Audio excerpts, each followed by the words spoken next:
King Jaja of Obo will buy the slaves and sell to the whites. Those that survive now then become the black Americans that we have now.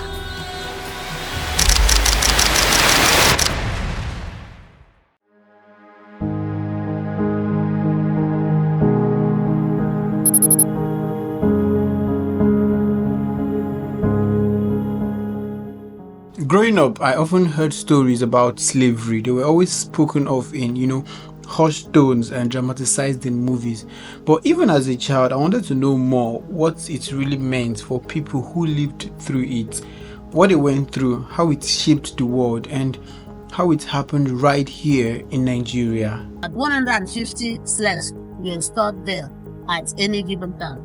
It was nicknamed the Bridge of No Return because once a slave stepped on it, they were not allowed to look back, and they never returned. Some time ago, I traveled to Senegal and visited Gorée Island, a place known as one of the major departure points for enslaved Africans during the transatlantic slave trade. It was an experience I couldn't shake off. I kept asking myself, what about here in my own country? What was it like in Nigeria? Where are the places that hold these stories, and what truths do they reveal? A lot of our young men and women were sold into slavery. I want to tell you that at that time, a lot of our good brains, agile men and women were sold into slavery. No slave master will want to buy a moron. No slave master will want to buy a disabled person. So those people that were sold into slavery were agile men and women. That curiosity led me to Akwa Ibom, Nigeria. I decided to go on this journey not just to see the places where history happened, but to understand what remains of these stories today. I'd appreciate it if you subscribe to this channel and give this video a like. My journey started in Uyo, the capital city of Akwa Ibom. Uyo is a vibrant, clean, probably the cleanest in Nigeria, and a lively city full of energy and culture. It was my first stop on this historical exploration, and trust me when I say that the people of this city are welcoming and they are really nice. If you come here, you might think, is this still Nigeria? Because the people here are not worried. They are just okay. They are very okay, peaceful, going about their normal lives and all that. So yeah, here is a promised land. It's something I would want anybody to come. While on our way, I spotted this iconic spot in Uyo. I was marveled and decided to check this place out. The God's Will Akpabio International Stadium. It's said to be one of the best sporting facilities in Nigeria, built to international standards. So we finally arrived at one of the most renowned stadiums in Nigeria, the God's Will Akpabio Stadium. I've never been to any stadium in Nigeria that is this beautiful, at least not yet. But guys, this stadium is surreal. It's amazing. This stadium can host over 30,000 people, and it has been the stage for some of the biggest football matches in Nigeria, from local league games to international tournaments. It was completed in 2014 at an estimated cost of $96 million, about 21 billion naira at the time, making it stand as one of the most impressive sporting facilities in Africa.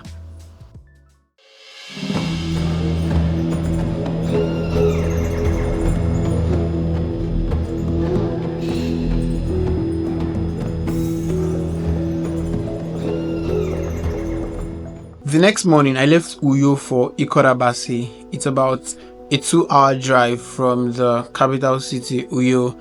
The journey started with, busy roads and people going about their day. And as we got closer, I was saying to myself, what really happened here?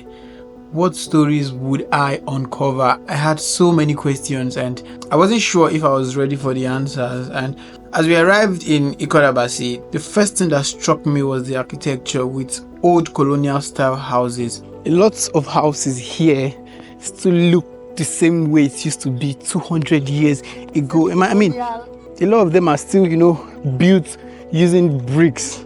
The same house, yeah, built by the whites. These houses? Yes, this same house. Wow. Built by the whites. The same pattern. Yeah. Nothing changed. All this was staff quarters. Okay. The workers that live Okay. You know, one person cannot take care Of the whole slave. of the whole slaves. Wow. There will be a workers taking care of them, cook for them. You will go to the kitchen and they used to cook for the slaves. Okay. Wow. You can see all bricks. Yeah. The building gave off a very strong colonial vibe. More like it reminded me of the time when this place was a significant hub during Nigeria's colonial period. So we made our way towards the bridge of no return, and we met this woman who was our guide throughout our stay there, and she told us a lot of stories about these places. When we got there, I already knew this was no ordinary bridge. This is the bridge of no return, located in Ikot Abasi of Akwa Ibom State. And if you see right here, this is the place where the slaves used to keep the slaves, stubborn slaves most especially, and it was built for about 30 slaves, but they fit in 150 slaves in this place. And behind me is the bridge, and it is said that if you go through this bridge, you're never coming back again. The underground holding compartment is a small dark space that was used to confine the most rebellious slaves, those who resisted and refused to submit. For the stubborn one, you say, since you know too much, enter here. When once it enter the bunk, the body will be cold. If it survive, you took them up. If it die, you will remove and throw inside the water. When I stepped inside, the first thing that hit me was the heat. It was suffocating. I couldn't stand here for long without feeling the weight of what it must have been like for them. I tried to imagine what they went through, locked in this small hot room for days, maybe weeks. No sunlight, no fresh air, just darkness. Said it was a punishment meant to break their spirit, and in there we lost a lot of people. It was the last point of connection for countless enslaved Africans who walked across it, never to return to their homeland. The slaves' warehouse. Okay, it's called the slaves' warehouse. Yes, the slaves' warehouse. Warehouse. This is where they used to store the slaves, feed them, take care of them. From here, they took them to the bunk. Here I'm standing now is the scale they used to wear them.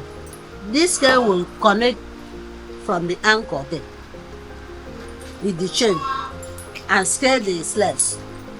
According to this person weights, some wear comb, some wear mirror, some wear drying, some wear wrapper, some wear ordinary red oil. It was by then called slave trade by barter. The slave merchant was called King Chacha of Popom. King Chacha of Popom was the slave merchant. This is office. You buy slaves, everybody will bring their person. The King Chacha of Popom will buy the slaves and sell to the whites. The iron here in my hand is the, as we call, the marker. They will put a code here. When the iron is so red, very red, they will remove it and give a slave mark at their back. And you see cow. And they write something on the back of the cow. They will write any number, any name that you want to give your slaves. You use this after burning him. After burning in silver. They remove it and give them back. You want to name Paul, you write Paul. Want to any kind of name you want to write, so that you can identify your slave from another person's own. When they took them to the bunk, bringing them out, you can identify your own and put them inside the ship and took them out. Those that survive will enter the ship. Those that die, because about the history, some died because of the dice. They hit, they remove them and throw inside this water. This water is called Imo River. Bringing everywhere. Any part you want to use this water and go, you can drink. So this is the place where they used to store them and take care of them. Somebody should come, let me to correct first. stand. Face them, face them.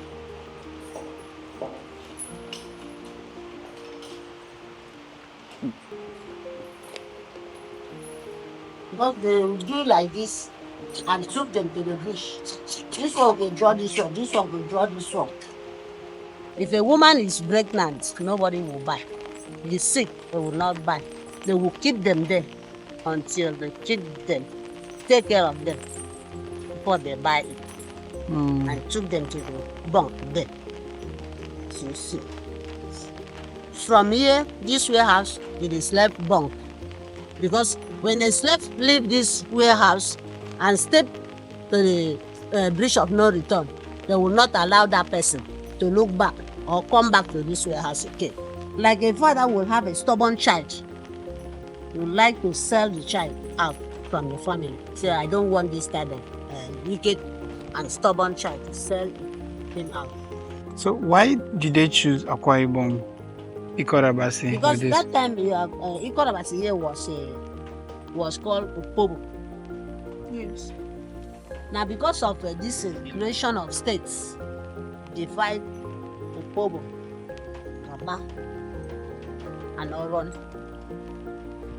See, by that time it was all year called Opobo division. I stumbled upon a piece of colonial history, Lord Lugard's permanent residence. This was once the home of the British colonial governor who played a significant role in Nigeria's history, particularly in the amalgamation of the northern and southern protectorates in 1914. The building still stands, but it's not maintained or preserved, just a structure slowly crumbling away. For a place with such historical importance, it felt almost forgotten. And this is the front view of Louis Harcourt's house. This place still maintains its old look. They've not changed anything. It still looks just the way it was many years ago. The Germans built this bridge about 200 years ago. Okay. Because there was no road in Ikot Abasi. They used to pass here from here to Port Harcourt, from here to Oron by boat.